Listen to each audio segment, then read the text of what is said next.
ಪಾಳುಬಾವಿಗೆ ಬಿದ್ದಿದ್ದ ಬೆಕ್ಕನ್ನ ಸಿಬ್ಬಂದಿಗಳು ರಕ್ಷಣೆ ಮಾಡಿದ್ದಾರೆ. ಬಾಗಲಕೋಟೆ ಜಿಲ್ಲೆಯ ಬೀಳಗಿಯ ಅಗ್ನಿಶಾಮಕ ಸಿಬ್ಬಂದಿಯಿಂದ ಕಾರ್ಯ ಆಯಿತು. ಬೀಳಗಿ ಪಟ್ಟಣದ ಕಿಲ್ಲಾಗಲ್ಲಿಯಲ್ಲಿ ಬೆಕ್ಕನ್ನ ರಕ್ಷಣೆ ಮಾಡಿದ್ದಾರೆ. ದೃಶ್ಯದಲ್ಲಿ ನೀವು ಗಮನಿಸ್ತಾ ಇದ್ದೀರಿ. ಅಂದಾಜು 50 ಅಡಿ ಆಳದ ಬಾವಿಗೆ ಬೆಕ್ಕೊಂದು ಬಿದ್ದಿತ್ತು.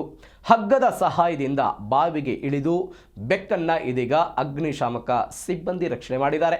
ಅಗ್ನಿಶಾಮಕ ಸಿಬ್ಬಂದಿಯ ಕಾರ್ಯಕ್ಕೆ ಜನರು ಮೆಚ್ಚುಗೆಯನ್ನು ವ್ಯಕ್ತಪಡಿಸಿದ್ದಾರೆ. ಸ್ಥಳೀಯರು ಮಾಹಿತಿಯನ್ನು ಕೊಟ್ಟರು ಅಗ್ನಿಶಾಮಕ ದಳದವರಿಗೆ, ಹೀಗೆ ಒಂದು ಬೆಕ್ಕು ಬಾವಿಗೆ ಬಿದ್ದಿದೆ ಅಂತ. ಹೀಗಾಗಿ ಅವರು ಸ್ಥಳಕ್ಕೆ ದೌಡಾಯಿಸಿದ್ರು. ಅದಾದ ನಂತರ ಹಗ್ಗವನ್ನು ಕಟ್ಟಿ ಅದಕ್ಕೆ ಕೆಳಗಿಳಿದು ಬೆಕ್ಕನ್ನು ರಕ್ಷಣೆ ಮಾಡಿದ್ದಾರೆ. ದೃಶ್ಯದಲ್ಲಿ ನೀವು ಗಮನಿಸ್ತಾ ಇದ್ದೀರಿ.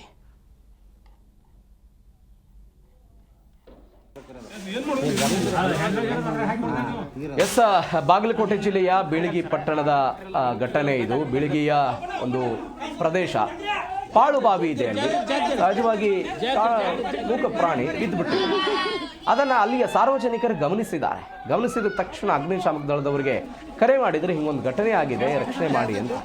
ಸ್ಥಳಕ್ಕೆ ಅವರು ಬಂದರು. ಕಿಲ್ಲಾಗಲ್ಲಿ ಅಂತ ಒಂದು ಪ್ರದೇಶ, ಇದೀಗ ಅದನ್ನು ರಕ್ಷಣೆ ಮಾಡಿದ್ದಾರೆ.